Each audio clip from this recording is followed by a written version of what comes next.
Nukes are simply too powerful. There is no other way to put it. I built 2 ultimate Protoss armies in this game. Firstly, a powerful robo-based force of Colossi with a couple of boom balls for good measure. But before the fight could even begin, the Terran nuked my army into oblivion and I lost 70 supply. Luckily, I had already been planning for the transition to Skytals, after discovering his machinations, so I had 3 Stargates ready to quickly remax. However, once again, he nuked my army to oblivion before the fight could even begin. And this time I even had the high ground. Obi-Wan would agree it is very Imba that I could ever lose while holding the high ground. Well, I did not harass as much as I maybe should have, and they did have a rather annoying mine, also Imba, they are invisible. Insert angry emoji. In my mineral line for a while I had better upgrades, a better economy, and what should have been a better army. I look forward to you confirming that nuke is Imba. Or do I just suck? Server EU? League? I play unranked, but my opponents usually are around 2.6k. This is promising to be a banger already, in the literal sense of the word. So let's hop straight into this replay as we have Mr. Extreme LSO. Let's see exactly what he has for us here. Terran player is just opening up with a... I was going to say a pretty standard opener, then I saw the second gas, and I wanted to reach for the bleach to put it in my eyes, but perhaps not the brightest. Yeah, it's a 2-gate, a classic as well. So ideally in the PvT matchup, what we try to do is we try to expand as soon as we can. We play Gateway Cybercore at 20, then a Nexus at 20, then a Pylon, a Simulator. Second Gateway is just not that useful. Especially, well, you can proxy a gateway, then it arrives in time to most of the time maybe cancel that CC of your opponent. But with 2-gate, if your opponent builds a bunker in time, there's just going to be a bunker, and a bunker is just going to survive. Like, there's no real use for the second gate. Like, it doesn't do anything. A bunker beats it. Like, that second gate just gets hard countered by a bunker. So it doesn't make much sense, especially if you then wait 10 seconds before producing any units. Did our Protoss scout? Yeah, he scouted. He saw double gas. And it's going to expand now. It's Nexus. Okay. Interesting. There's still an SCV in the main base as well. So this is... this Reaper timing. It's very funny how this works. That sometimes you watch games... Wait, what the hell? And some parts of the build are very tight. Like, this Reaper timing is very quick, honestly. Like, this is a good Reaper timing. But then I see this guy proxy a factory in the main base, and I'm like, I have no clue what this is. I just do not understand this. I have a weird feeling, though, that the invisible Widow Mine that's going to kill infinite workers is probably going to be coming from this factory. And I have a feeling this is never going to get spotted. This factory is going to be here for a very, very long time. Actually, a very long time. 2 stalkers. Next is what? Oh no. Ah, he's getting ready for the Reaper. I like it. Nexus. Can we get a... No, just Robo. He just... This is how we played PvP or PvT back in Wings of Liberty. When we didn't have a shield battery, no mothership core. Oh my god, what a terrible call by me. This gets spotted immediately. Superior stalker movement of Extreme LSO. Absolute madman does it again. 4 stalkers gonna go downstairs. Bop this Reaper in the head. Psh! Get out of here, son. No one wants you around. Oh, and he just moves it over here. He actually just flies it back home. I'm loving this already. No CC yet for our Terran. Nexus goes down now for Protoss. Why does it say King of the Hill? Is that something I did? I think so. Let's pretend it's not there. I removed it. Good job, Kevin. She gets double observers. You know what the funny thing is? Is that if you compare this build to my build, is that I would have the exact same structures as this guy had, except I would just have like 15 extra probes. And probably more units as well. I don't think I'd only have 4 stalkers at this point. He plays a 1-base build to get more units, but has less units and like 15 less workers. Like at like the 4-minute mark, the moment the warp gate finishes, like that's going to be peak if you open with a very late Nexus. I just don't understand this build at all. He's taking gases before the Nexus is finished, But he doesn't really need that much gas at this moment, I feel like. Ooh, he's also saving up for the carrier switch with the chronoboost. Would you look at that? 185 chronoboost. That's absolutely beautiful. Chronoboost is very, very useful to spend during the game, so you can get a better economy. My man here is not interested in the economy. He's not interested. He's just interested in the army. It's a bigger army. It's chronoboosting a little bit now. That's nice. That's nice. Okay, so this observer sees a cyclone and a bunker. He decides that's enough information. Imagine. Imagine if this was the army. All right? The actual army. We're talking the Dutch army. The Dutch military, world renowned for being very small. Imagine the Dutch military buys a spying drone and they pay a lot of money for it. 2 billion for it, all right? Do you think that they would put it on the edge of the enemy camp, or do you think that perhaps they might use it to actually see what the other guy is doing instead of just the outskirts of the camp? I'm not sure, because I honestly can't remember the last time the Dutch military did anything. I have a feeling a competent military leader, though, would probably send this bad boy in to check, like, hey, what the hell is going on here? Like, I see a tank, I see a cyclone, I see a barracks, I see an empty tech lab. Like, can we get an update on what's happening here, you know? Because perhaps, I don't want to overstep my boundaries here. I'm just a casual observer. Perhaps Colossus Stalker is not the best composition to go if your opponent is opening with 2 factory, tank Hellion, or tank... Okay, never mind, what is this? Widow Mine Hellion? With a tech lab factory. And I thought I'd seen it all. I love the observer positions as well. Just in case that first one missed the move out, he has a second chance. You know, scouting around your base, making sure that you're not getting dropped. Sounds pretty good, but what if I can cover the same path with 2 observers? Now we're thinking. These have to be... If this mine shoots this observer, is this in range? Pass. Pop quiz. Hey, is this in range? Yes or no? Pick your answer now. Then we play some scary music. Boom. The answer is yes. It was in vision range. Good job for everyone who picked yes. You can collect your prize in the Netherlands. Oof. You know what would have been great? If my man would have been able to spot this with a unit or with anything. Something that perhaps is used for seeing areas. There's a different word that I'm observing an area on the map, perhaps. If only Protoss has a unit specifically dedicated for that purpose, maybe he would have been able to see this looming threat coming to his main base, and he wouldn't have to pull away all of his workers to follow another worker. I have no clue what he's doing. I actually have no clue what he's doing.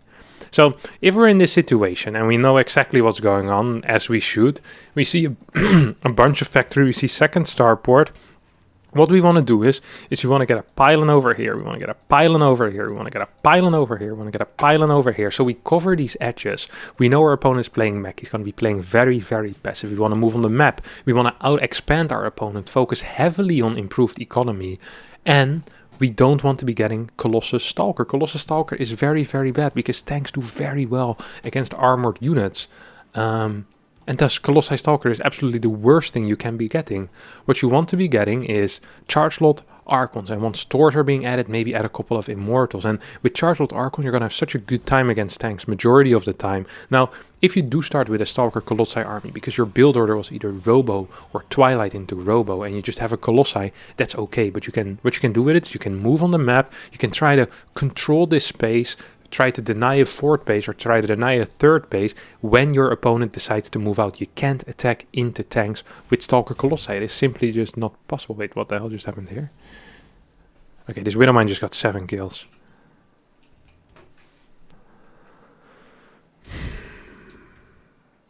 This is a bit painful as well, because this guy's actually kind of spending his money, and the Terran is absolutely not. The Terran is floating at this point 5k resources at the 9-minute mark. Now, it would be very easy here to make fun of the Terran, but let's not forget that the Protoss has absolutely no clue that this is the case, because the only thing the Protoss has seen is that there is a wall. Technically, he's not even aware there's a base here yet. So there could be 12 battlecruisers here, or there could be 2 Marines. He has absolutely zero idea. And just the fact that you can have no clue that your opponent is saving up 4k resources, that is pretty bad. Okay? That is pretty freaking bad. I would recommend being a little bit more in touch with your opponent in general. You want to kind of feel him out, poke him a little bit. And if he, it's like, imagine you're playing a PvZ game and you let your opponent save up 3k minerals, 3k gas, and then all of a sudden 30 mutas pop out.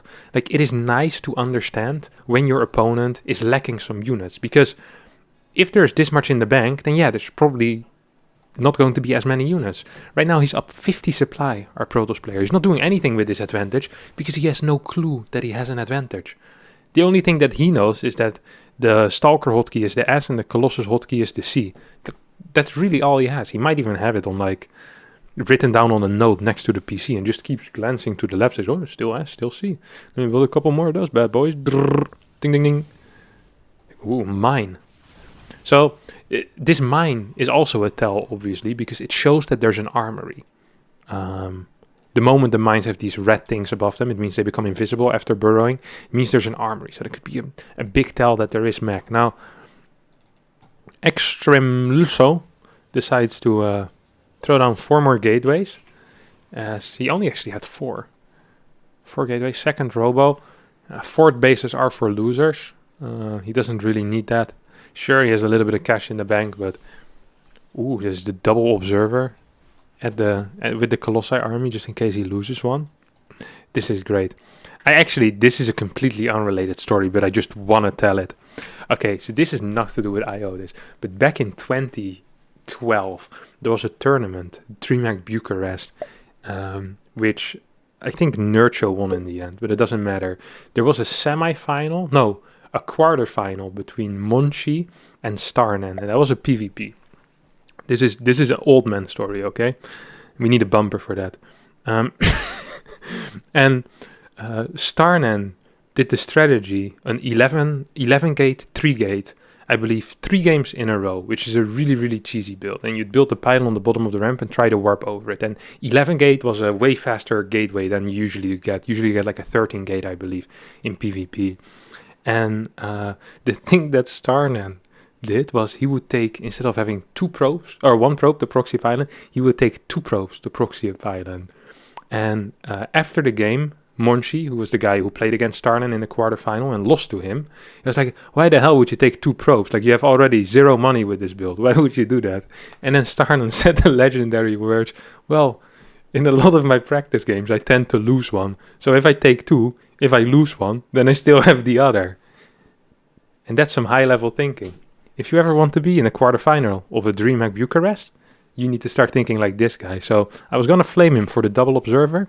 I kind of like it. My man Starnan somewhere up there. Well, he's not in heaven. He's in Sweden, up to the north. He's looking at this game and he likes it. He's like, yeah, this is it. This is it, my friend. Double observer next to this army. Big stuff indeed. Okay. This is 8 zealots. Hallucination flies straight into a turret. It happens to the best, right? It can happen to you, it can happen to me, it can happen to anyone. It gets a couple of disruptors. Disruptors also extremely useless against tank battlecruiser, because it's very difficult to get vision of tanks to throw your disruptors in such a way that they're useful. Now, in theory, disruptors outrange tanks because of the diameter of the hitbox of the Purification Nova makes it so that you slightly outrange. I think by half a range you outrange the tank. It's very, very difficult to do. And against mech, I would not recommend trying to clear tank lines with disruptors. It would just take too long. The guy would just move forward with a lot of his tanks, and then You have disruptors, which are kind of useless. Against stores, however, they can be useful. But I mean, against this army, what you want is really just Chartled Archon.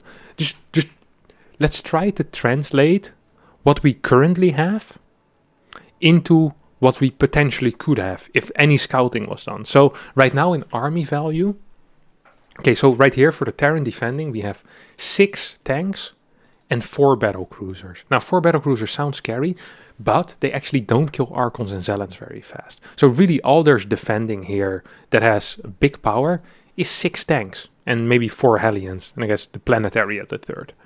Now imagine if we had the 6.1k in minerals, let's say in 30 or 35 Zealots, and then the 3k in gas we had in 10 Archons, or maybe 9 Archons and a Sentry, something like that. You would completely destroy this army. You just move in, you'd have a laugh at him. By the time he kills 2 of your Archons, the planetary is gone, this base is gone. He's probably thinking about lifting the barracks as well. And that's only him trying to kill your second Archon. Like, there's absolutely no way you're gonna lose a game like this. You always gotta think like this. It's like, if you're watching a game, it's like, how is it possible that, how can I not win this? And you can just kind of translate the resources that you have into an army that you much rather have, which in this case would be Zealot Archon. Honestly, if you have no clue about the game, I'd always recommend playing Zealot Archon, because it's kind of a good composition against most things. It's relatively A-move friendly as well. People like Colossi because they destroy Marines, but Zealot Archon also works very, very well against Bio, especially if the Bio isn't as well microed like it is usually in the lower levels. Now, I'm an extreme so far is probably vaguely aware that there is a third base because he sees a sensor tower, but in reality all he's seen so far is a single factory pumping out Hellions, and that's really it. 3 observers. Now Starnan is watching this with envy from Sweden. He's like, ooh, 3, I should have thought of that back in... What was that? Seeing Ghost. You get it? Ghost, Terran? As a non-intended pun.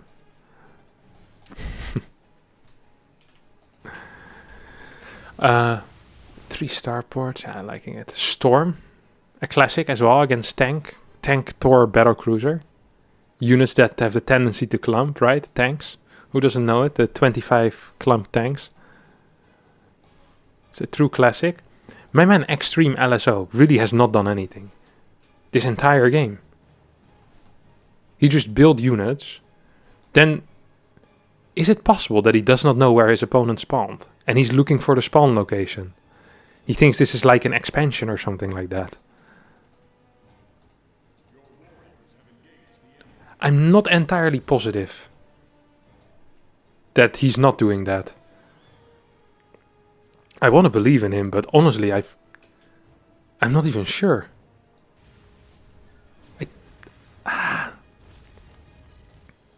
Gets attacked by a single Hellion.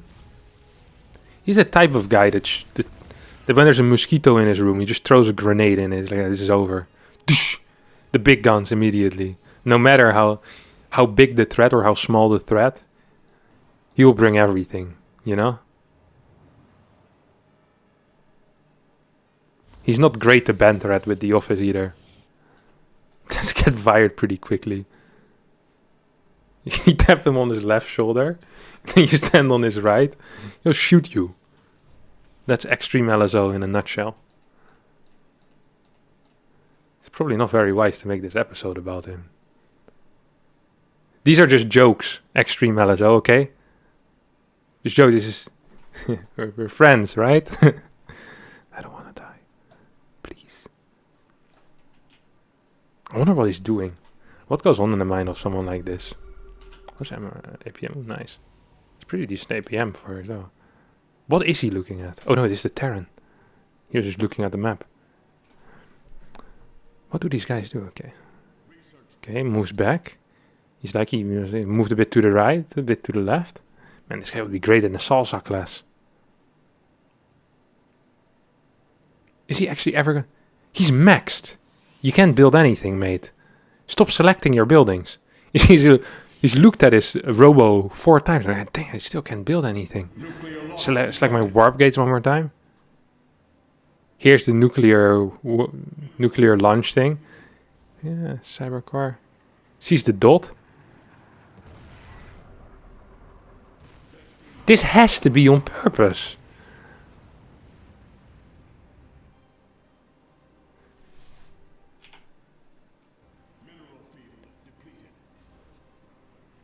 But I know it isn't.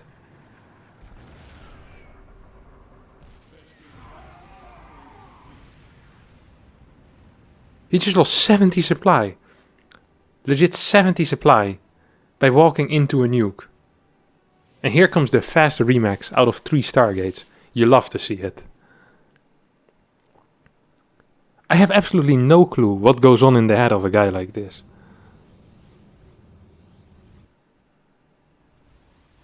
Maybe his head is always empty. He's just like one of these meditation masters, you know? There's no thoughts that can come through. He's always focusing on the breath. He doesn't even hear the notifications. Yeah, well, there's a lot of battle cruise. It's the first time he sees the battle cruise, by the way. Let's not forget about it. This is great, man. This guy's life must be so relaxing. What he just did, I'm thinking of an analogy here. Bear with me, okay? Imagine you go into a shop. It's a technology shop. Now, what do a lot of technology shops have these days? 2 things. A, they have an aquarium with fish. And B, they sell you a smartwatch. Imagine Extreme LSO is looking for a new smartwatch. His last one broke down. He's not quite sure how. He went swimming with it. Somehow broke. Weird. He goes in, asks the guy, the shop assistant, like, hey, I want a smartwatch. The guy goes, okay, would you like this one, sir? Extreme LSO says, sure, this one looks great. Is it waterproof?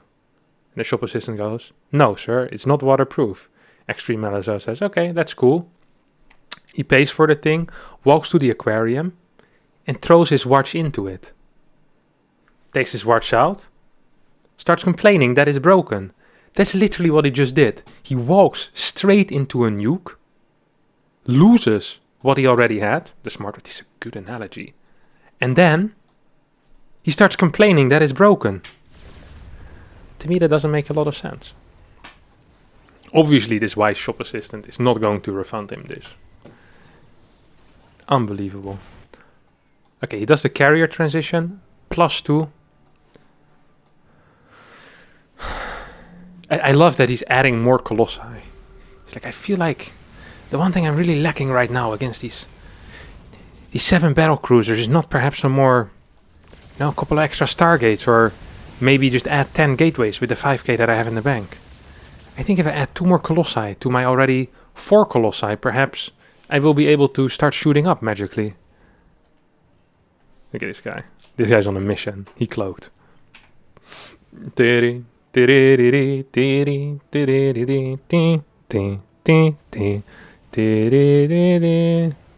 Oh no. The shop assistant said, you know what? The insurance will cover this. Sir, here's your second smartwatch. Guess what Extreme LSO did? Walks over to the aquarium. Boom. Throws it in. Absolutely brilliant. This has to be the absolute worst reaction to nukes that I've seen in my life. The worst scouting I've seen in my life. He killed himself as well, that's sad.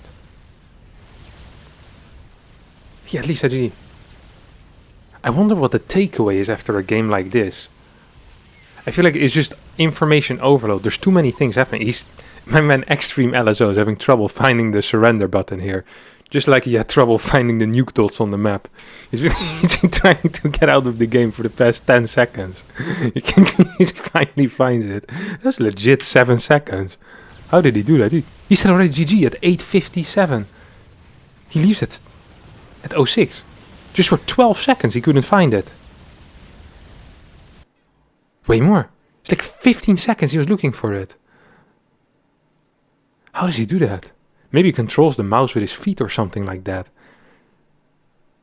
It's like Twitch plays StarCraft. Holy crap. Extreme LSO. Extreme LSO. I don't even understand how you can complain about this. There's literally a 30-second warning. It's like you don't watch your army for 30 seconds and all of a sudden it's gone. How is that possible? It's like, yeah, that's kind of how the game works. It's like he went to get a package And he comes back and the game is over? That's ridiculous. This guy must be an absolute blast to be with. Holy crap, I hope he doesn't have a dog. He walks away from his dinner for a solid 2 minutes and bam, his food is gone. Dog ate it. Starts complaining to the pet shop. I bought the dog over here. I leave my food for 2.5 minutes and dog eats it. Tries to get... I don't even know what he wants Blizzard to do in this case, honestly. Like, what goes through your mind here? Do you want them to manually push away your units out of the nuke dot? Like, there's not... It was clear as day. You walked... yeah. I have no clue. This absolutely is not imbalanced, my dude. You completely suck. You suck extremely hard. This was terrible. Twice. He just walked up to you. Even though you had 4 observers with your army. My man Starnan still jealous. Envious. Yeah, you just suck. Holy crap.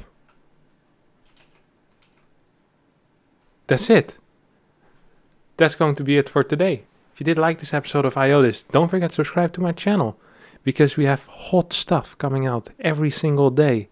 Like buns from the oven. Like I'm a bakery and my videos are bread. And I'm making them. And you're eating them. But not paying. Just pressing the like button.